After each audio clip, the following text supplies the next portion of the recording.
ওকে, তো আজকে আমরা যেটা করব, আচ্ছা সবার সাউন্ড শোনা যাচ্ছে? গুড ইভিনিং গাইস, সবাইকে গুড ইভিনিং। সাউন্ড শোনা যাচ্ছে সবার কাছে? ক্লিয়ার আসছে ভয়েসটা? আগে বলো, মেসেজে লেখো গুড ইভিনিং গুড ইভিনিং। আচ্ছা, বাপ্পার রাজক বলছো হ্যাঁ স্যার, তারপর হচ্ছে আশিস পতবাড়ি বলছো হ্যাঁ স্যার।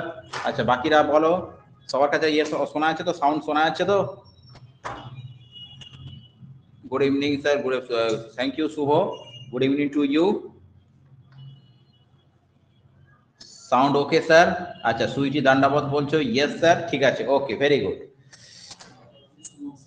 আচ্ছা, তো তোমাদের আজকে আমি বলছি, আমি সুমন স্যার, তোমাদের সামনে যে এখন টপিকটা নিয়ে ডিসকাস করছি সেটা হচ্ছে ইন্ডিয়ান পলিটির একটা টপিক। তার আগে বলো, এই স্ক্রিনটা সবার কাছে ভিজিবল হচ্ছে? স্ক্রিনটা ভিজিবল হচ্ছে সবার কাছে? স্ক্রিনটা কি সবার কাছে ভিজিবল হচ্ছে? একটু মেসেজে জানাও তোমরা। তাপস কাল বলছে ইয়েস স্যার। আচ্ছা আচ্ছা, তারপরে বলছো হ্যাঁ স্যার আশিস পটোয়ারি, ঠিক আছে। আচ্ছা বেশ, শোনো, আজকে পলিটির, ইন্ডিয়ান পলিটির যে একটা টপিক পড়াবো সেই টপিকটা হচ্ছে একটা সম্পূর্ণ ডিফারেন্ট টপিক। সবাই জানে যে ইন্ডিয়ান পলিটি কিভাবে গঠন করা হয়েছিল, কিভাবে হয়েছিল। আমি সেই টপিকগুলো তো যখন সময় যদি হয় আবার বলবো, কিন্তু যে আজকে টপিকটা করাচ্ছি সেই টপিকটা একটু ডিফারেন্ট টপিক ইন্ডিয়ান পলিটির মধ্যে। ঠিক আছে, আমি জানি না কোনো জায়গায় এরকম মানে হয় কিনা, তো আজকে তোমাদের জিনিসটাকে করানোর চেষ্টা করছি।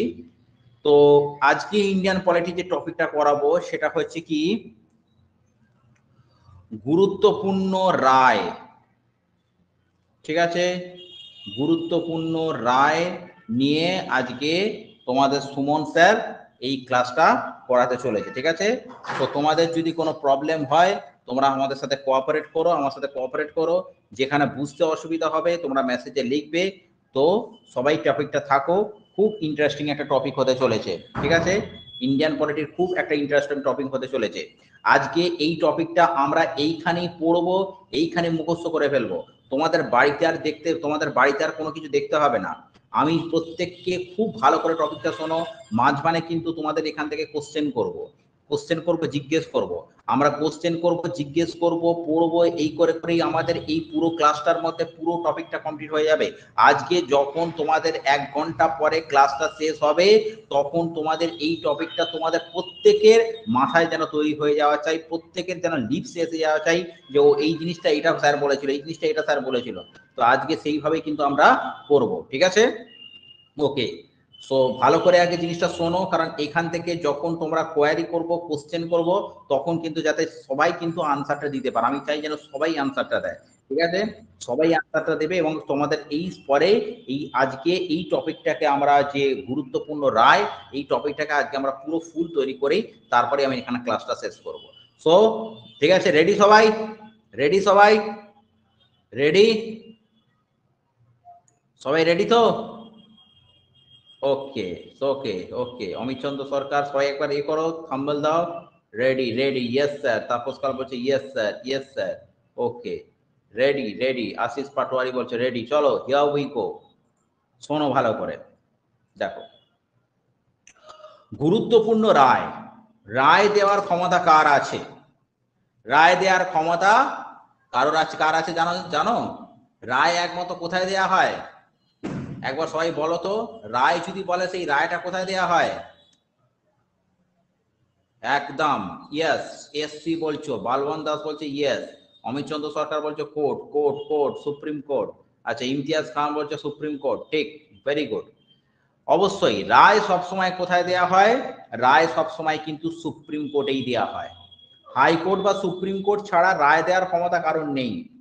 কিন্তু হাইকোর্ট বা সুপ্রিম কোর্টে কিরম ভাবে রায়টা দেয়, অনেক কেস আছে তাদের, সেই কেসগুলোকে তারপরে তারা একটা ফয়সলা করে, ফয়সলা করে তারপরে তারা রায় দেয়।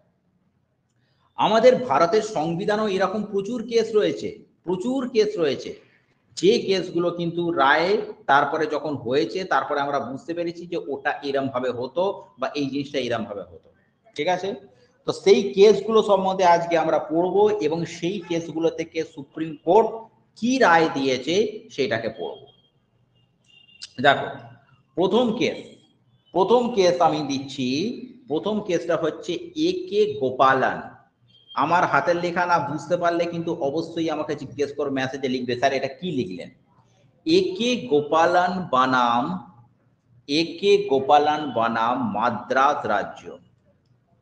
এ কে গোপালন বনাম মাদ্রাস রাজ্য প্রথম কেস উঠেছিল, ঠিক আছে। এখানে কি কেস উঠেছিল? এ কে গোপালন বনাম মাদ্রাস রাজ্য। কবে কেসটা উঠেছিল? 1950 সালে। কি কেস উঠেছিল না এ কে গোপালন, এ কে গোপালন বনাম মাদ্রাস রাজ্য, ঠিক আছে। এ কে গোপালন বনাম মাদ্রাস রাজ্য, ঠিক আছে। এখানে কি হয় না, ব্যাপারটা হচ্ছে কি, আমাদের এই মামলার যে অনুচ্ছেদগুলো রয়েছে, দেখবে একটা মৌলিক অধিকার, এর আগে আমাদের যারা ক্লাস করনি বা আমাদের ক্লাসে যারা ছিলে তাদের হয়তো একটু অসুবিধা হবে, তো আমি জাস্ট শর্টে বলে দিই। মৌলিক অধিকার মানে কি, আমাদের ভারতের সংবিধানের এমনই একটা ব্যাপার রয়েছে যে যেখানে প্রত্যেকটা নাগরিকের কিছু মৌলিক অধিকার রয়েছে। যেমন তোমার ধরো কিরকম অধিকার রয়েছে, তুমি কোনো একটা জায়গায় গিয়ে স্বাধীনভাবে বসবাস করতে পারো, তুমি একটা কোনো একটা জায়গায় গিয়ে নিরস্ত্রভাবে সবাই জায়গায় সমবেত হতে পারো, তুমি একটা কোনো একটা জায়গায় গিয়ে তোমার পছন্দ হচ্ছে না সেই জায়গায় তোমার মতামত প্রকাশ করতে পারো। এরকম করে প্রচুর স্বাধীনতা বা প্রচুর অধিকার আমাদের দেওয়া হয়েছে। এবং এই মৌলিক অধিকারটা এমনই একটা ব্যাপার যে মৌলিক অধিকারটা তোমার যদি কোনো কারণে কেউ খর্ব করে, তাহলে তুমি ডিরেক্ট একদম হাইকোর্টে একটা হাইকোর্টে যেতে পারো, তারপর ডিরেক্ট তুমি সুপ্রিম কোর্টে যেতে পারো, ঠিক আছে। এই যে হাইকোর্টে যে যেতে পারো, হাইকোর্টে যে যেতে পারো, তার তো একটা সেকশন আছে, সেটা তো একটা সংবিধানের একটা ধারায় বলা হয়েছে যে তুমি সেখানে হাইকোর্টে যেতে পারো। বা তোমাকে তোমাকে বলা হলো যে তুমি সুপ্রিম কোর্টে যে যেতে পারো, সেটারও একটা নিশ্চয়ই সেকশন আছে। হাইকোর্টে যখন যেতে পারো সেইটা যেটা বলা হয়েছে 226 নম্বর, আর সুপ্রিম কোর্টে যেটা যেতে পারো সেটা হচ্ছে 32 নম্বর। 32 নম্বর ধারায় তুমি ডিরেক্ট সুপ্রিম কোর্টে গিয়ে চার্জ করতে পারো, হাইকোর্টে চার্জ করতে গেলে ডিরেক্ট 226 নম্বরে হাইকোর্টে গিয়ে তুমি চার্জ করতে পারো। শোনা যাচ্ছে তো সবার কাছে ভয়েসটা? ভয়েস শোনা যাচ্ছে তো সবার কাছে? ভয়েস শোনা যাচ্ছে তো গাইস? ভয়েস শোনা যাচ্ছে? ওকে, ঠিক আছে ঠিক আছে। শান্তনু রয় বলছে হ্যাঁ। ওকে, শুভজিৎ রয় বলছে হ্যাঁ, ইয়েস স্যার, ইয়েস স্যার। ওকে, ঠিক আছে, ভেরি গুড। আচ্ছা, দেখো তাহলে আমাদের কথা হচ্ছে কি, যে এই যে মৌলিক অধিকারটা রয়েছে সেইটা যদি কোনো কারণে ক্ষুণ্ণ হয়, তাহলে আমরা ডিরেক্ট হাইকোর্টে গিয়ে 226 নম্বরে একটা কেস করতে পারি, আবার ডিরেক্ট সুপ্রিম কোর্টে গিয়ে 32 নম্বরে একটা কেস করতে পারি, ডিরেক্ট সুপ্রিম কোর্টে গিয়ে 32 নম্বরে কেস করতে পারি, ডিরেক্ট হাইকোর্টে গিয়ে 226 নম্বরে কেস করতে পারি। তো এখানে যেটা আমাদের 1950 সালে যেটা কেস রয়েছে, কেসটার নাম হচ্ছে এ কে গোপালন বনাম মাদ্রাস রাজ্য। এখানে কি বলা হয়েছে যে 13, ঠিক আছে, 19 রয়েছে, 21 রয়েছে, 22 রয়েছে, এর মৌলিক অধিকার লঙ্ঘন হয়। এর মৌলিক, এর মৌলিক অধিকার হচ্ছে লঙ্ঘন হয়নি, ঠিক আছে। ওকে, তাহলে কি হচ্ছে দেখো, 13 রয়েছে, 19 রয়েছে, 21 রয়েছে, 22 রয়েছে, এর যতগুলো মৌলিক অধিকারটা রয়েছে সেখানে যে কি করা হয়েছিল না, একটা কথা হয়েছে যে এই যে আইনগুলো রয়েছে, একটা 13 রয়েছে, একটা 19 রয়েছে, একটা 21 রয়েছে, একটা 22 রয়েছে, বলা হয়েছিল নাকি যে এই একে গোপালন বনাম মাদ্রাস রাজ্যতে বলা হয়েছিল যে আমাদের এই ধারায় যে মৌলিক অধিকারগুলো রয়েছে সেগুলো পূর্ণ হয়েছে। তারপরে সুপ্রিম কোর্ট যখন সেটাকে বিচার করে তখন বলে যে 13, 19, 21 আর 22 এই চারটে ধারায় কিন্তু কোন রকম মৌলিক অধিকারটা লঙ্ঘন হয়নি, ঠিক আছে। শুধুমাত্র কি হয়েছিল, অনুচ্ছেদ 21, অনুচ্ছেদ কি রয়েছে 21, অনুচ্ছেদ 21 হচ্ছে কর্মের বিরুদ্ধে সুরক্ষা, অর্থাৎ অনুচ্ছেদ 21টা, সেইটা অনুচ্ছেদ 21টা কি করা হয়েছিল না, কর্মের বিরুদ্ধে সুরক্ষা প্রদান করে, কর্মের বিরুদ্ধে সুরক্ষা প্রদান করে বা নির্বিচারী আইনের বিরুদ্ধে সুরক্ষা প্রদান। তার মানে কি, সোজা কথা কি জানতে চাইছে যে 1950 সালে এ কে গোপালন বনাম মাদ্রাস রাজ্য যে কেসটা হয়েছিল সেখানে 13, 19, 21, 22 এর যে মৌলিক অধিকারটা লঙ্ঘন করা হয়নি, ঠিক আছে। এরপরে একটা খুব ভালো কেস আমি তোমাদেরকে বলছি, খুব ভালো একটা ইম্পর্টেন্ট কেস সম্বন্ধে তোমাদেরকে বলছি, যেটা থেকে আমাদের সংবিধানটা অনেকটা পাল্টে যায়। সেটা কি? কেশবানন্দ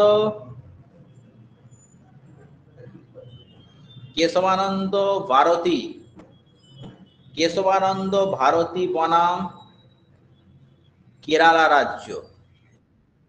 কেশবানন্দ ভারতী বনাম কেরালা রাজ্য। এটা কবে কেসটা হয়? এই কেসটা হয় 1973 সালে। এতে কি করা হয়? এতে বলা হয়েছিল যে আমাদের যে প্রিয়াম্বলটা রয়েছে, সুপ্রিম কোর্ট এটাকে রায় দেয় যে আমাদের কথা হচ্ছে কি, যে এখানে সংবিধানের যে মৌলিক কাঠামো, সুপ্রিম কোর্ট এটাকে রায় দেয় যে মৌলিক অধিকারগুলো সংবিধানের কোন অংশে সংশোধন করা যাবে, কোন অংশে সংশোধন করা যাবে না। অর্থাৎ কেশবানন্দ ভারতী বনাম যে কেরালা রাজ্য যে কেসটা হয়, সেখানে এটাকে বলা হয়েছিল যে মৌলিক অধিকার সমূহ সংবিধানের কোন অংশ সংশোধন করে সংবিধানের মৌলিক কাঠামো পরিবর্তন করার কোন অধিকার। তার মানে সোজা কথা কি, যে আমাদের যে মৌলিক যে অধিকারগুলো আমাদের দেয়া রয়েছে, মৌলিক অধিকারগুলো যেগুলো দেয়া রয়েছে, সেই মৌলিক অধিকারগুলোকে পরিবর্তন করে তুমি কিন্তু সংবিধানের কাঠামো পরিবর্তন করতে পারবে না। তুমি সংবিধানের কাঠামো পরিবর্তন করতে গেলে অন্যভাবে পরিবর্তন করো, কিন্তু কোন রকম ভাবে মৌলিক অধিকারটাকে ক্ষুণ্ণ করে তুমি কিন্তু সংবিধানের মৌলিক কাঠামোটা পরিবর্তন করতে পারবে না। ঠিক আছে? তো এটা হলো কি আমাদের কেশবানন্দ ভারতী বনাম হচ্ছে কেরালা রাজ্য। এটা কবে সেই কেসটা হয়েছিল? 1973 তে। ঠিক আছে? 1973 তে কি হয়েছিল? কেশবানন্দ ভারতী বনাম হচ্ছে কেরালা রাজ্য। আচ্ছা, এরপরে দেখো, এটা সবার কাছে বোঝা গেল? তাহলে আমরা যদি সংবিধানের মৌলিক কাঠামো চেঞ্জ করতে চাই, বুঝতে পারলাম না, আচ্ছা এটা বুঝতে পারলাম না, বেশ ঠিক আছে, আরেকবার বোঝাচ্ছি, কোনো অসুবিধা নেই। শোনো, 1973 সালের যে কেশবানন্দ ভারতী কেসটা যেটা হয়েছিল, সেখানে এটাই রায় দিয়েছিল যে সংবিধানের মৌলিক অধিকার সহ সংবিধানের কোনো অংশ সংশোধন করে সংবিধানের মৌলিক কাঠামো পরিবর্তন করার কোনো অধিকার নেই। মানে মৌলিক অধিকার সহ, মানে মৌলিক অধিকার সহ ধরো সংবিধানের কোনো মৌলিক অধিকার, এটাকে তুমি ধরো আমাদের যে মৌলিক অধিকারগুলো রয়েছে, সেই মৌলিক, তুমি ধরো এখন চাইছো সংবিধানের স্ট্রাকচারটাকে পাল্টাতে চাইছো। সংবিধানের স্ট্রাকচারটাকে পাল্টাতে গেলে তোমাকে কি করতে হবে? মৌলিক অধিকারগুলো, তুমি ভাবছো যে মৌলিক অধিকারগুলো আমাদের যেগুলো দেয়া রয়েছে সেগুলোকে আমরা কিছুটা চেঞ্জ করব, বা মৌলিক অধিকারগুলোকে যে বেশি দেয়া হয়েছে সেটাকে কিছুটা কম করব। নাগরিকদের এত মৌলিক অধিকার দেওয়ার কোনো যুক্তি হয় না, আমরা মৌলিক অধিকারটাকে কিছুটা খর্ব করব, দিয়ে আমরা সংবিধানের কাঠামোটাকে পরিবর্তন করতে হবে। সংবিধানের কাঠামো তুমি অন্যভাবে পরিবর্তন করতে পারো, কিন্তু মানে মৌলিক অধিকারকে হাত দিয়ে সংবিধানের কাঠামোকে পরিবর্তন করবার কোনো অধিকার কিন্তু তোমার নেই। যেটা আমাদের কেশবানন্দ ভারতী বনাম কেরালা রাজ্যে এই জিনিসটা আমাদের কি করা হয়েছিল? ডিসকাস করা হয়েছিল। ঠিক আছে? বিবরণটা এটা দেওয়া হয়েছিল। বুঝতে পেরেছো? এবার বুঝতে পারলে? এবার বুঝতে পেরেছো যে প্রশ্নটা করেছিলে? Yes sir. আচ্ছা, বেশ ঠিক আছে, চলো নেক্সট নেক্সট আসি।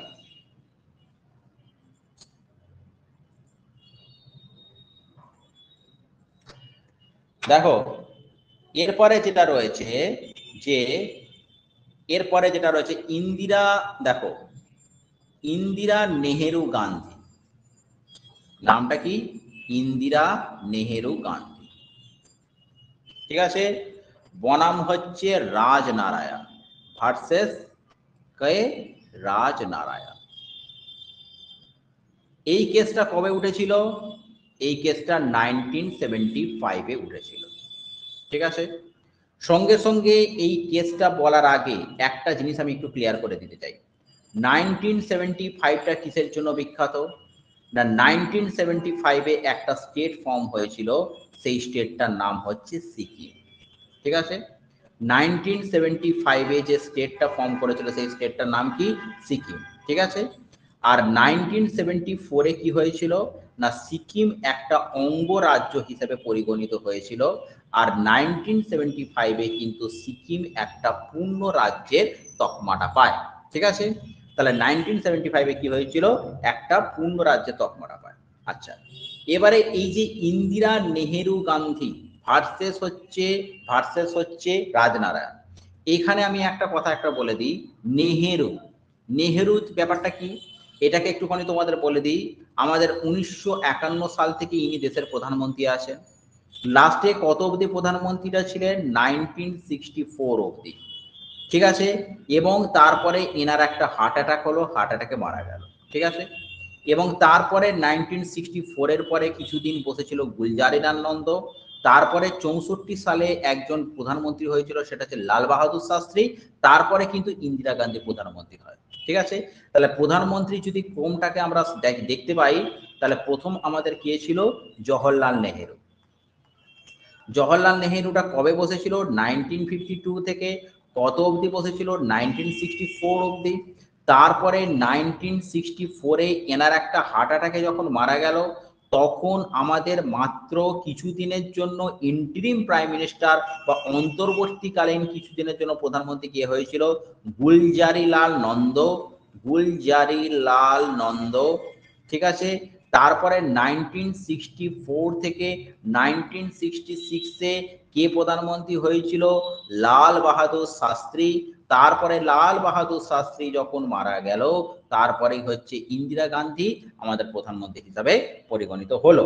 তো 1975-এ যে কেসটা হয়েছিল ইন্দিরা গান্ধী বনাম রাজনারায়ণ, এই কেসটা সম্বন্ধে একটুখানি দেখা যায় কি কেসটা হয়েছিল।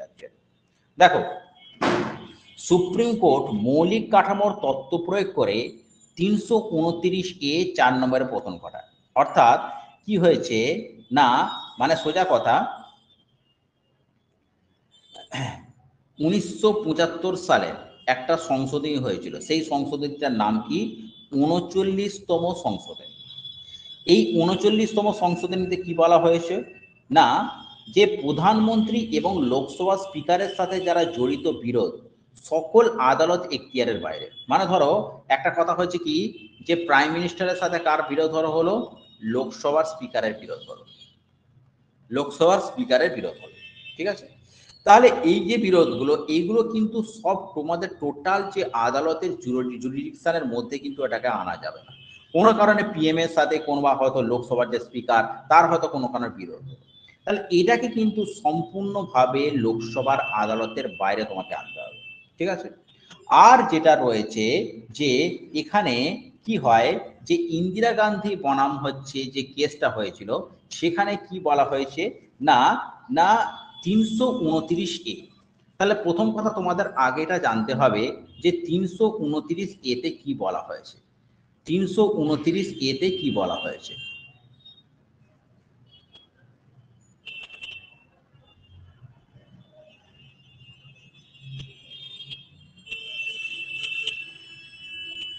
দেখো, 329-এর যেটা হচ্ছে তোমাকে 4 নম্বর ধরে বলা হয়েছে, দেখে নাও। 329-এর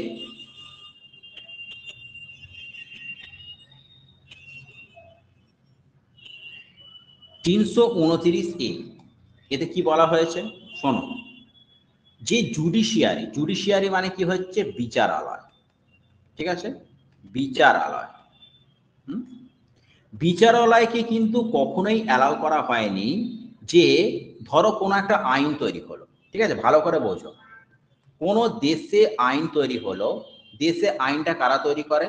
দেশে আইনটা তৈরি করে পার্লামেন্ট, ঠিক আছে। তাহলে দেশে আইনটা কে তৈরি করে? পার্লামেন্ট। আর সেই আইনটাকে যারা এক্সিকিউট করে সেটা কিন্তু বিচারালয়।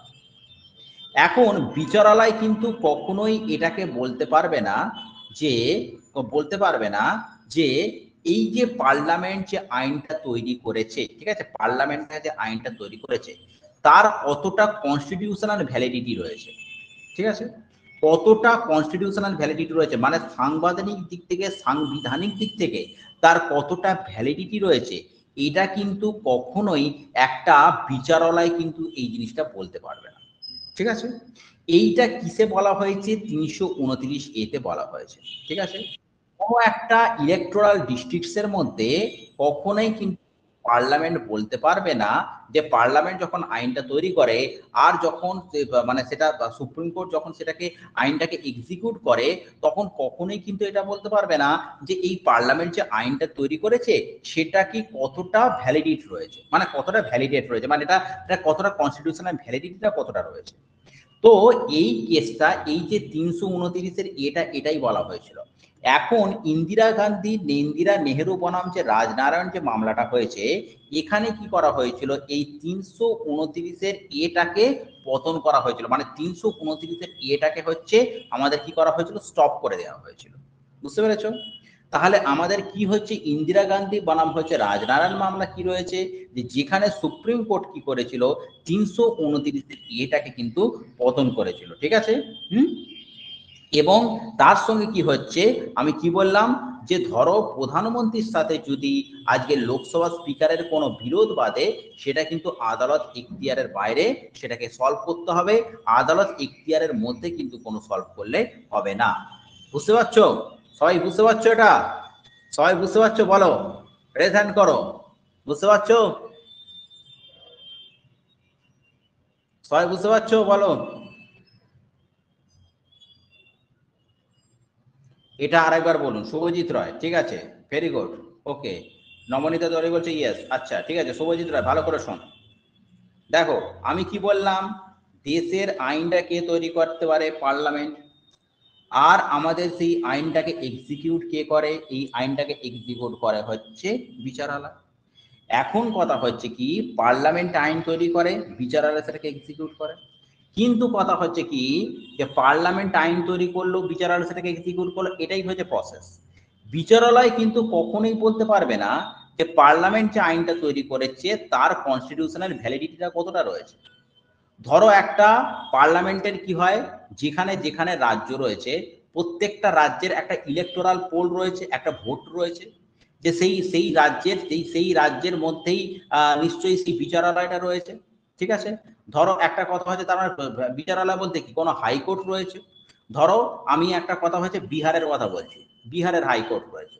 বা ধরো তোমার হচ্ছে ওড়িশার হাইকোর্ট রয়েছে, তাহলে ওড়িশার একটা পোল রয়েছে, একটা সিট রয়েছে, তার মধ্যে সেই হাইকোর্টটা রয়েছে। আবার হচ্ছে বিহারের একটা পোল রয়েছে, একটা সিট রয়েছে, তার মধ্যে বিহারের হাইকোর্টটা রয়েছে। তো পার্লামেন্ট যে আইনটা তৈরি করলো কখনোই কিন্তু বিহারের হাইকোর্ট বলতে পারবে না যে এই আইনটা তো ঠিক মতো হয়নি, এই আইনটা তো হচ্ছে কনস্টিটিউশনাল ভ্যালিডিটিটা নেই, এটা কিন্তু কখনো বিহারের হাইকোর্ট বলতে পারবে না।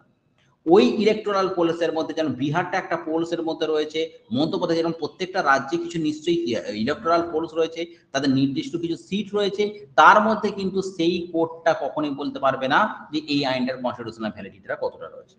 ঠিক আছে? তো সেই জন্যই এইটা বলা হয়েছিল 329-এর এতে। এখন এইটা ইন্দিরা গান্ধী বনাম রাজনারায়ণ মামলা যেটা হয়েছিল সেখানে কিন্তু এটাকে বলে দেওয়া হয়েছিল যে না, বিচারালয় কিন্তু কিছুটা হলেও মুভ করতে পারবে, পার্লামেন্টের যে আইনটা রয়েছে সেটাকে নিয়ে বলতে পারবে যেটা কনস্টিটিউশনাল ভ্যালিডিটিটা কতটা রয়েছে। সেটাই হয়ে গেল সেই ইন্দিরা গান্ধী বনাম রাজনারায়ণ মামলা। এবারে বলো, যে বলেছিল শুভজিৎ রায়, বুঝতে পেরেছো? শুভজিৎ রায় বুঝতে পেরেছো? শুভজিৎ রায়, ওকে ঠিক আছে। চলো নেক্সট কেস। দেখো দেখো কেস প্রচুর আছে, কিন্তু যেগুলো যেগুলো আমাদের এক্সাম পয়েন্ট অফ ভিউ থেকে মোটামুটি একটা ইম্পর্টেন্ট রয়েছে সেগুলোকে আমরা করব। ঠিক আছে? যেগুলোকে আমাদের এক্সাম পয়েন্ট অফ ভিউ থেকে ইম্পর্টেন্ট আছে সেগুলোকে আমরা করব। আচ্ছা দেখো এরপরে হচ্ছে কি,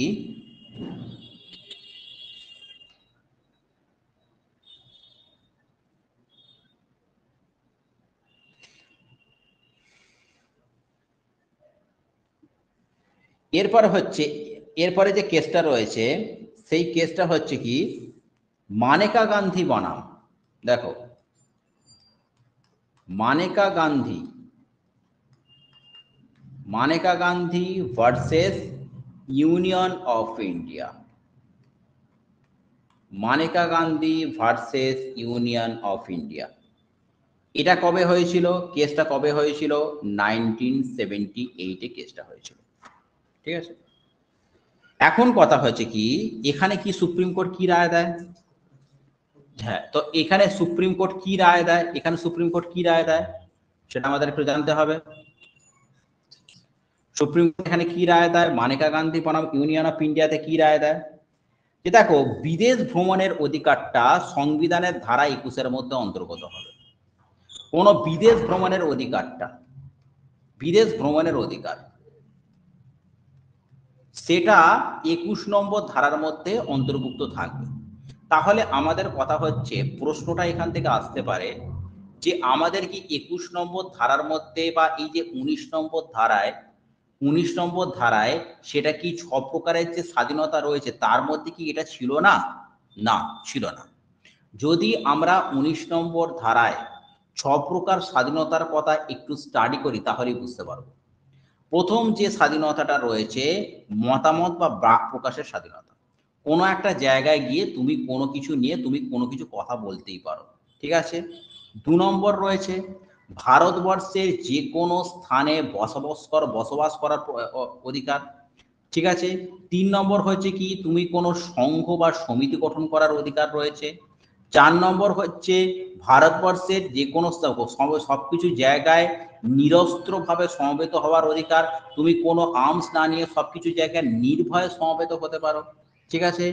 ঠিক আছে, তারপরে একটা কথা হচ্ছে কি যে কোনো বৃত্তি বা পেশা গ্রহণ করতে পারো। এরকম করে টোটাল 6 প্রকারের স্বাধীনতা 19 নম্বর ধারায় বলা হয়েছে। আমাদের এই 6 প্রকার স্বাধীনতার মধ্যে কখনো কিন্তু বিদেশ ভ্রমণের অধিকারটা ছিল না। আমাদের এই যে কেসটা হয়েছে মানেকা গান্ধী বনাম ইউনিয়ন অফ ইন্ডিয়া, এক্ষেত্রে কি ছিল যে সুপ্রিম কোর্ট এইটা রায় দেয় যে বিদেশ ভ্রমণের অধিকারটা সংবিধানের ধারা 21-এর মধ্যে কিন্তু অন্তর্গত রয়েছে, ঠিক আছে। এক্ষেত্রে ব্যক্তিগত সীমাবদ্ধ করার জন্য আইন প্রয়োগটা অপর্যাপ্ত ছিল, ঠিক আছে। এই আইনটা হচ্ছে কি রয়েছে, হ্যাঁ তাহলে এটা কি রয়েছে, তাহলে সোজা কথা মনে রাখবে যে বিদেশ ভ্রমণের অধিকারটা হচ্ছে 21 নম্বর ধারার অন্তর্গত। এবারে 21 নম্বর ধারাটা সম্বন্ধে নিশ্চয়ই তোমরা জানো যে প্রথম কথা আমাদের কি রয়েছে, 21 একটা রয়েছে, আর একটা হচ্ছে 21-এর রয়েছে। 21-এর এটা কি রয়েছে, 6 থেকে 14 বছর পর্যন্ত ফ্রি অ্যান্ড কম্পালসারি এডুকেশন। আর 20 নম্বর ধারাটা কি রয়েছে, যে কোনো অপরাধীকে নির্দিষ্ট নির্দিষ্ট আইনের মধ্যে তোমাকে শাস্তি দিতে হবে, ঠিক আছে। কিরকম ব্যাপারটা 20 নম্বর ধারাটা কিরকম রয়েছে এটা সম্বন্ধে বলতে গেলে 20 নম্বর ধারাটা একটুখানি বলতে হয়। 20 নম্বর ধারাটা কি রয়েছে, ধরো একটা কোনো ব্যক্তি অপরাধ করেছে, অপরাধ করলে তো তাকে শাস্তি দিতেই হবে। এখন কথা হচ্ছে সে ধরো কি করেছে, চুরি করেছে, তখন যখন সে চুরিটা করেছে সেই সময় হয়তো তার পানিশমেন্ট হিসাবে তাকে 6 বছরের শুধুমাত্র জেল দেওয়া হতো। হুম, তারপরে এই আইনটা আর একটু স্ট্রিক্ট হয়ে যায়। এখন তারপরে চুরি করলে দেখা গেল তারপরে 7 বছরের এই 6 বছরটা যেটা ছিল এটা টার্মটাকে বাড়িয়ে 7 বছর করে দেওয়া হলো।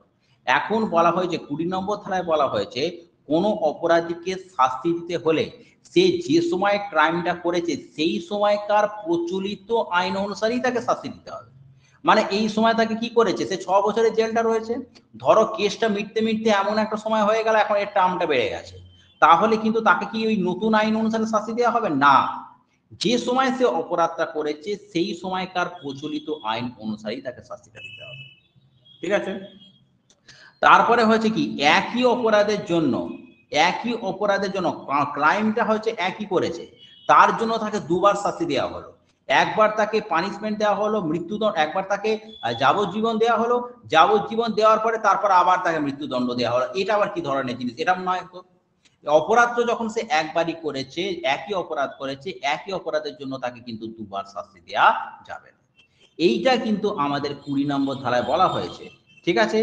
আর 21 নম্বর ধারায় কি বলা হয়েছে, জীবন ও ব্যক্তিগত স্বাধীনতার অধিকার, জীবন ও ব্যক্তিগত স্বাধীনতার অধিকার, তার মধ্যে কি হয়েছে এই বিদেশ ভ্রমণের অধিকারটাকে করা হয়েছে, এর মধ্যে 21 নম্বর ধারাটাকে অন্তর্ভুক্ত করা হয়েছে।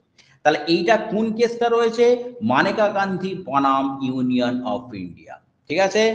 বলো কেসটা বুঝতে পারলে, মানেকা গান্ধী বনাম ইউনিয়ন অফ ইন্ডিয়া কেসটা বুঝতে পারলে, সবাই বুঝতে পারলে? ইমতিয়াজ খান বলছে ইয়েস স্যার, বাকিরা একটু বলো, বাকিরা বাকিরা একটু বলো।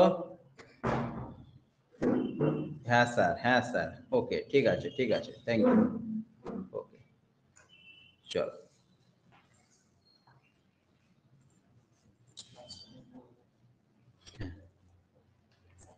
ঠিক আছে। আচ্ছা, এরপরে এরপরে যেটা তোমাদের কেসটা রয়েছে, এরপরে সেরকম আর অত বেশি কিছু কেস এখান থেকে খুব একটা বেশি আসে না, তো বেকার সেরকম কোনো করিয়ে কিছু লাভ নেই, ঠিক আছে, সেরকম কিছু করে লাভ নেই। আচ্ছা, এরপরে আমাদের যেটা আসবে, যেটা আমাদের খুব ইম্পর্টেন্ট একটা, মাঝে মাঝে এই টপিকটা দিয়ে দেয়, সেটা হচ্ছে এই সংবিধান সংশোধনী।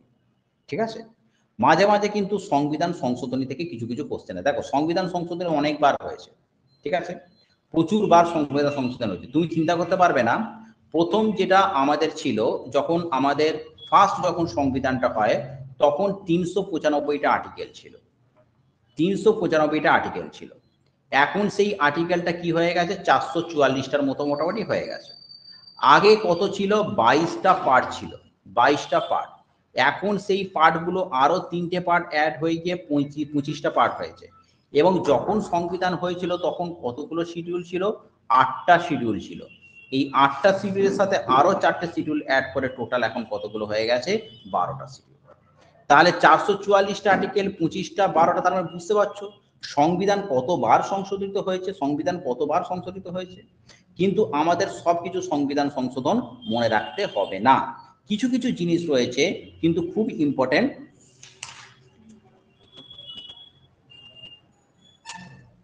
কিছু কিছু জিনিস রয়েছে খুব ইম্পর্টেন্ট, তো সেইগুলোকে কিন্তু আমাদের জানা দরকার আছে। দেখো, ফার্স্ট যেমন প্রথম কথা হচ্ছে, একটা তোমাদের সংবিধান বলি, 1973, ঠিক আছে। 1973-এ কি বলেছিলাম, একটা কেশবানন্দ ভারতী কেস বলেছিলাম, ঠিক আছে, কেশবানন্দ ভারতী কেস, কেশবানন্দ ভারতী কেস এখানে বলেছিলাম। এই 1973-তে একটা সংবিধান সংশোধন হয়েছিল। সেই সংবিধান সংশোধনটা কি সংবিধান সংশোধন, প্রথম কথা হচ্ছে, একটা কথা চাপ, আচ্ছা এটা আগে জেনে রাখো, ফার্স্ট সংবিধানটা, ফার্স্ট অ্যামেন্ডমেন্টটা কবে হয়েছিল।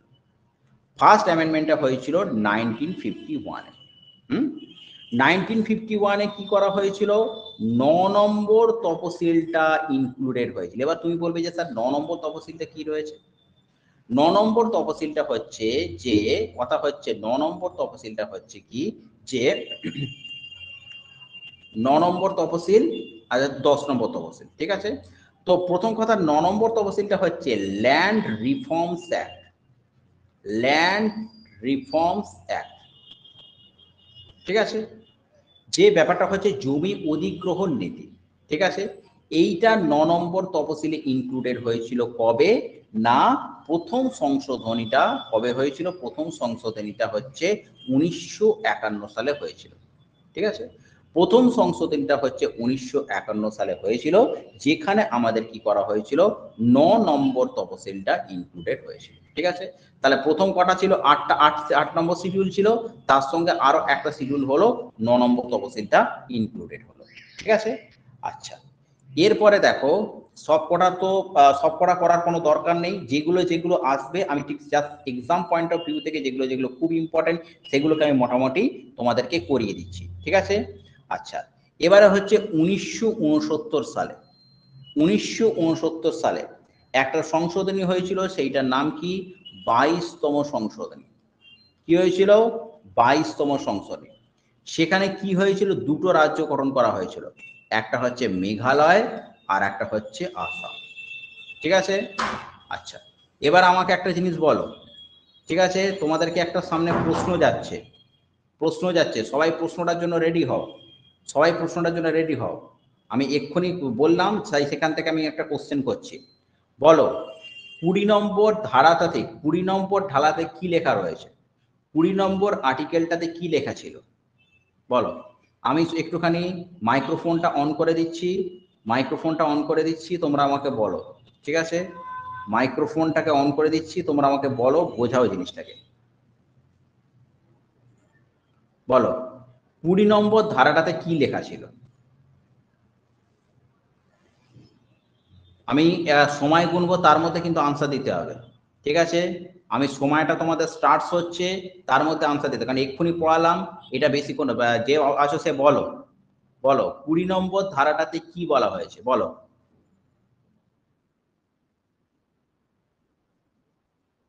হ্যাঁ, হুম, হুম। ওকে। আচ্ছা, আচ্ছা। আচ্ছা এবারে বলো যে এরপরে পরের কোয়েশ্চেন যাচ্ছে তোমাদের কাছে। পরের কোয়েশ্চেন বলো যে ২১ নম্বর যে ধারাটা রয়েছে, ২১ নম্বর ধারাটা কি বলা হয়েছে? ২১ নম্বর ধারাটা কি? হ্যাঁ, কিন্তু ২১ নম্বর ধারাটাতে অ্যাকচুয়ালি কি বলা ছিল? ২১ নম্বর ধারাটাতে ইয়াস, জীবন এবং ২১ নম্বর ধারাটাতে কি বলা ছিল? না জীবন এবং ব্যক্তিগত স্বাধীনতার অধিকার সেইটাকে কি করা হয়েছিল? না তার মধ্যে ওটাকে এড করা হলো। আচ্ছা, এরপরের কোয়েশ্চেন যাবে। এরপরের কোয়েশ্চেন আছে বলো, একে গোপালন বনাম মাদ্রাস রাজ্যটা, একে গোপালন বনাম মাদ্রাস রাজ্যটা এটা কবে হয়েছিল? একে গোপালন বনাম মাদ্রাস রাজ্যটা কবে কেসটা হয়েছিল? বলো। বলছে ১৯৫০, ১৯৫০। আচ্ছা ঠিক আছে। আচ্ছা এরপরে আমাদের একটা কথা বলো যে কেশবানন্দ ভারতী বনাম হচ্ছে কেরালা রাজ্য। কেশবানন্দ ভারতী বনাম কেরালা রাজ্যটা হচ্ছে কবে হয়েছিল কেসটা? আচ্ছা ঠিক, ভেরি গুড। কেশবানন্দ ভারতী বনাম কেরালা রাজ্যটা হলো, ঠিক আছে। আচ্ছা এবার আমাকে বলো, প্রথম যখন সংবিধানটা হয়েছিল, প্রথম যখন সংবিধানটা হয়েছিল সেখানে কতগুলো আর্টিকেল ছিল, কতগুলো অধ্যায় ছিল এবং এখন সেটার মধ্যে কি চেঞ্জেস এসেছে সেটা আমাকে বোঝাও। কেউ একজন বলো।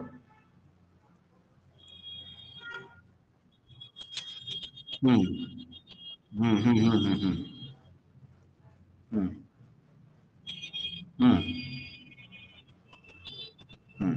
আচ্ছা আচ্ছা, এবারে এরপরে অন্য একজন বলবে যে প্রথম যে সংবিধান সংশোধনটা হয়েছিল, প্রথম সংবিধান সংশোধনটা কবে হয়েছিল এবং সেই প্রথম সংবিধান সংশোধনের মধ্যে কোনটাকে আমাদের অ্যাড করা হয়েছিল? প্রথম সংবিধান সংশোধন, হ্যাঁ। হুম হুম। আচ্ছা, বামা প্রসাদ, বামা প্রসাদ, তুমি কোশ্চেন আনসারটা বলবে, ঠিক আছে? জওহরলাল নেহেরু যখন প্রধানমন্ত্রী হয়েছিল তারপরে যখন উনি হচ্ছেন মারা যান, তখন তাকে ইন্টারিম প্রাইম মিনিস্টার হিসেবে কাকে করা হয়েছিল? বামা প্রসাদ এই আনসারটা দাও। বামা প্রসাদ এই আনসারটা দাও যে জওহরলাল নেহেরু যখন মারা যায় তারপরে একজন ইন্টারিম প্রাইম মিনিস্টার হয়েছিল, ইন্টারিম প্রাইম মিনিস্টার হিসেবে কাকে করা হয়েছিল বলো?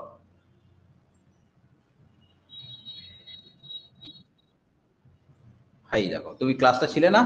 ক্লাসটার মধ্যে তো সব বলে দিয়েছি। ক্লাসটা তুমি ছিলে না? ওকে, ওকে, ঠিক আছে আমি বলে দিই। দেখো আমি ক্লাসটার মধ্যে কিন্তু বলেছি। আচ্ছা যাদের কার জানা আছে এটা একটু বলো। বিদিশা, আনসারটা দাও দেখি। Good, very good. Bill bill এটা হচ্ছে কি গুলজারিলাল নন্দ। জওহরলাল নেহেরু যখন মারা যায় তারপরে হচ্ছে গুলজারিলাল নন্দ হচ্ছে এটা আমাদের হচ্ছে কিছুদিনের জন্য প্রাইম মিনিস্টার ছিল। তারপর ১৯৬৪ থেকে ৬৬ কে প্রাইম মিনিস্টার ছিল বলো? ১৯৬৪ থেকে, ভেরি গুড, ঠিক আছে। চলো, তাহলে পড়াটা মোটামুটি আমাদের এইখানেই তৈরি হয়ে যাবে, ঠিক আছে। আচ্ছা দেখো ১৯৬৯ সালে যেটা হয়েছিল ২২তম সংবিধান সংশোধন, সেখানে কি হয়েছিল, দুটো রাজ্য হচ্ছে গঠন করা হয়েছিল। একটা হচ্ছে কি রয়েছে যে মেঘালয় আর একটা হচ্ছে কি আসাম, ঠিক আছে। মেঘালয় আর একটা হচ্ছে আসাম। আচ্ছা এইটাকে মনে রাখবে, আমাদের হচ্ছে সংবিধান সংশোধনের যে এরকম রয়েছে যে প্রথম যে আমাদের অনুসূচি বা প্রথম তফসিলটা, সেখানে কি বলা হয়েছে না প্রথম তফসিলটাতে এটা বলা হয়েছে যে আমাদের হচ্ছে একটা হচ্ছে ইউনিয়ন অফ ইন্ডিয়া, ঠিক আছে। ফার্স্ট যে তফসিলটা হচ্ছে আমাদের ইউনিয়ন টেরিটরি সম্বন্ধে বলা হয়েছে। সেকেন্ড তফসিলে আমাদের কি বলা হয়েছে না এমুলোমেন্ট, এমুলোমেন্ট কথাটা মানে কি, ঠিক আছে। এমুলোমেন্টস মানে হচ্ছে কি যারা মন্ত্রীবর্গ রয়েছে বা যারা সংসদ প্রধান রয়েছে তাদের কিরকম ভাবে ভাতা দেওয়া হবে বা তাদের কিরকম মাহিনা দেওয়া হবে, সেটা হচ্ছে আমাদের হচ্ছে সেকেন্ড তফসিলে হচ্ছে বলা হয়েছে, ঠিক আছে। তারপর হচ্ছে তোমার কি রয়েছে ৩ নম্বর তফসিল। ৩ নম্বর তফসিলে কি রয়েছে অথ, অথ মানেটা কি রয়েছে যে যারা আমাদের মন্ত্রীবর্গ হবে বা যারা সংসদ হবে তারা কিরম ভাবে শপথ গ্রহণ করবে, সেটা হচ্ছে তোমাদের ৩য় তফসিলে বলা হয়েছে, ঠিক আছে। তারপর ৪ নম্বর তফসিলে কি বলা হয়েছে, রাজ্যসভার গঠন রয়েছে, ঠিক আছে। আর ৫ নম্বরের তফসিলে কি বলা হয়েছে, 5 নম্বর তপশিলে হচ্ছে তপশিল জাতি এবং উপজাতিদের সংরক্ষণের ব্যবস্থা রয়েছে। আর মনে রাখবে এই 6 নম্বর তপশিলেই হচ্ছে এই 4টে রাজ্য সম্বন্ধে বলা হয়েছে। একটা হচ্ছে কি রয়েছে আসাম, একটা রয়েছে হচ্ছে মেঘালয়, একটা হচ্ছে তোমার মিজোরাম, ঠিক আছে? আসাম, মেঘালয়, মিজোরাম আর হচ্ছে নাগাল্যান্ড। এই 4টে রাজ্যের দিকে একটু বিশেষ করে নজর দেওয়া হয়েছে, বা এই 4টে রাজ্যগুলোকে সংরক্ষণের জন্য একটা বিশেষ ব্যবস্থা নেওয়া হয়েছে। সেটা কত নম্বর তপশিলে? 6 নম্বর তপশিলে। আর আমি কি বললাম, 1969 সালের 22তম সংবিধান সংশোধনে 2টো রাজ্য গঠন করা হয়েছিল, একটা মেঘালয় আর একটা হচ্ছে আসাম, ঠিক আছে? এবারে শোনো, খুব ইম্পর্টেন্ট, 31তম সংবিধান সংশোধন, যেটা আমি বলতে যাচ্ছিলাম, 31তম সংবিধান সংশোধন সেটা কবে? 1973 সালে। দেখো আমাদের টোটাল কত ছিল? লোকসভার প্রার্থীদের সংখ্যা কত ছিল? লোকসভার প্রার্থীদের সংখ্যা প্রথমে ছিল 525, ঠিক আছে? 525, এই 525টা কিরকম ছিল? এই 525 থেকে এই 1973 সালের 31তম সংবিধান সংশোধনে এটাকে 545 করা হলো। কিভাবে 545 করা হলো? না, প্রথম কথা 500 হচ্ছে যে 20 জন, 500 হচ্ছে 25 জন কে কি থেকে আসবে? দেশীয় রাজ্যগুলো থেকে আসবে, ঠিক আছে? তারপরে 20 জন সেটা কোথা থেকে আসবে? ইউনিয়ন টেরিটরি থেকে আসবে। তাহলে টোটাল কত হলো? 545 জন, ঠিক আছে? এবং এটা মনে রাখবে 545 জনের পরেও আমাদের যেটা ছিল যে দুজনকে একটা প্রেসিডেন্ট কি করবে? অ্যাংলো ইন্ডিয়ান কমিউনিটিকে ঢোকাতে পারে। সেইটা 101তম সংবিধান, সরি 104তম সংবিধান সংশোধনে সেটাকে কি করা হয়েছিল? না সেটাকে কি করা হয়েছিল? বাদ দিয়ে দেওয়া হয়েছে, ঠিক আছে?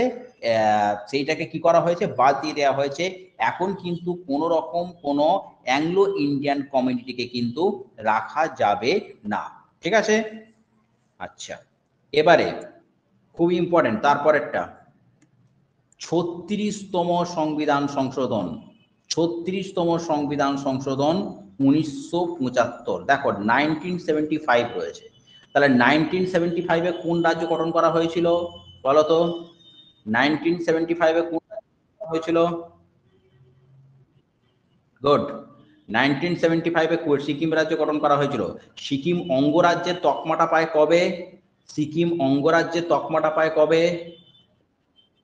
1974-এ হচ্ছে সিকিম অঙ্গরাজ্যে তকমাটা পায়, আর সিকিম রাজ্য হিসেবে গঠন করা হয় 1975-এ। তার মানে 1975-এ কততম সংবিধান সংশোধন? 36তম। খুব আছে, এটা খুব ইম্পর্টেন্ট যে 1975-এ কততম সংবিধান সংশোধনে সিকিম রাজ্যটা গঠন করা হয়?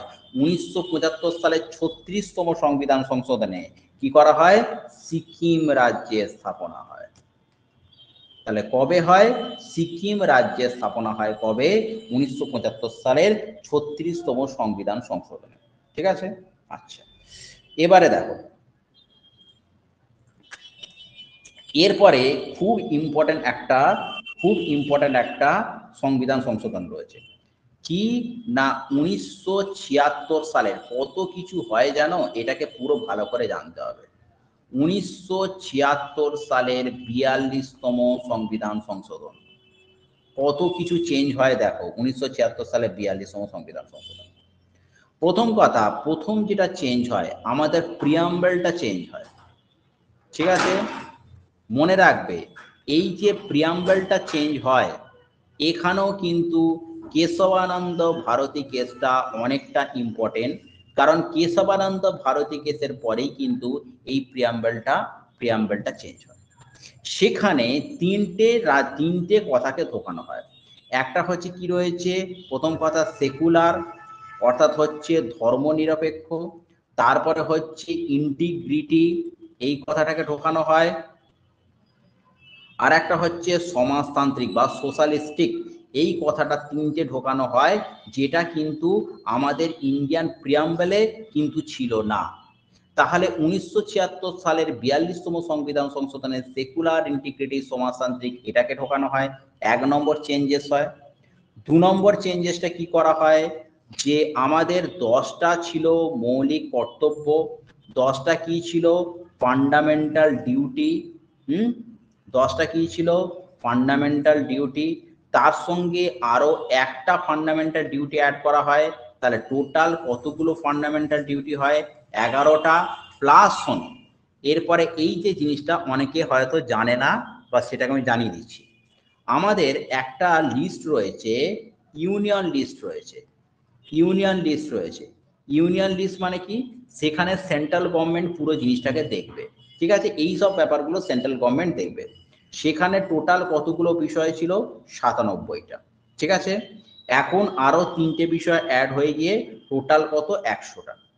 তারপরে হচ্ছে একটা স্টেট লিস্ট ছিল, স্টেট লিস্ট ছিল, সেখানে কতগুলো বিষয় ছিল 66টা। সেখান থেকে 5টা বিষয়কে তুলে নিয়ে গিয়ে 61টা বিষয় করা হয়েছে। আর একটা হচ্ছে কনকারেন্ট লিস্ট রয়েছে, কনকারেন্ট লিস্ট রয়েছে 47টা। এই যে 5টা তুলে নেওয়া হলো, এই 5টাকে এখানে বসিয়ে 52 করে দেওয়া। এই যে 5টা তোলা হয়েছে, এটা কবে তোলা হয়েছে, এটা কিন্তু এই 1976 সালের 42তম সংবিধান সংশোধনেই তোলা হয়েছে। যার জন্য 1976 সালের 42তম সংবিধান সংশোধনটাকে আমরা আর একটা কথা কি বলতে পারি, ক্ষুদ্র সংবিধানও বলতে পারি, ঠিক আছে, ক্ষুদ্র সংবিধানও বলতে পারি। বুঝতে পারলে সবাই? হ্যাঁ, এটা আমাদের কি রয়েছে দেখো, একটা জিনিস রয়েছে, আবার বোঝাচ্ছি। আমাদের কিছু কিছু বিষয়ে দেখো, আমাদের সংবিধানটা এরকম ভাবে তৈরি যে এরপরে 7 শিডিউলের কথা যদি আছে, সেখানে আছে, সেখানে কি ইউনিয়ন লিস্ট রয়েছে, সেখানে কি রয়েছে স্টেট লিস্ট রয়েছে, সেখানে কি কনকারেন্ট লিস্ট রয়েছে। ইউনিয়ন লিস্ট মানে সেটা সেন্ট্রাল গভর্নমেন্ট দেখবে, স্টেট লিস্ট মানে কি হচ্ছে রাজ্য দেখবে, আর কনকারেন্ট লিস্ট মানে ইউনিয়ন আর স্টেট দুজন দেখবে। এবারে ইউনিয়ন লিস্ট কত ছিল, 97টা বিষয় ছিল, আরো 3টে বিষয় অ্যাড হয়ে গিয়ে 100টা বিষয় হয়। স্টেট বিষয়টা কত ছিল, 66টা ছিল, সেখান থেকে 5টা বিষয় বাদ হয়ে গিয়ে কত 61টা বিষয় হয়। আর কনকারেন্ট লিস্ট যেখানে সেন্ট্রাল আর স্টেট দুজনেই দেখবে, সেরকম কতগুলো বিষয় ছিল 47টা। এবারে এই যে স্টেট লিস্ট যেখানে 5টা দেখতো, সেই 5টা লিস্টে তুলে দিয়ে এই কনকারেন্ট লিস্টের সাথে অ্যাড করে কত করা হলো 52। এই যে 5টা লিস্টটা স্টেট লিস্ট থেকে তুলে নিয়ে গিয়ে কনকারেন্ট লিস্টে রাখা হলো, এইটা কবে করা হয়েছিল, 1976 সালের 42তম সংবিধান সংশোধন। বুঝতে পারছো? বুঝতে পারলে এবার ব্যাপারটা? ওকে, তো আজকে মোটামুটি এই অবধি থাকবে। এরপরে এই সংবিধান সংশোধনী যেগুলো রয়েছে, আমি নেক্সট ক্লাসে আরো কিছু বলবো, আরো কিছু বলে তোমাদের ব্যাপারটাকে পুরোপুরি কিন্তু কভার করে দেবো, ঠিক আছে। তারপরে আবার একটা অন্য টপিক আমাদের ধরা হবে। হ্যাঁ, তো হ্যাঁ, তো আজ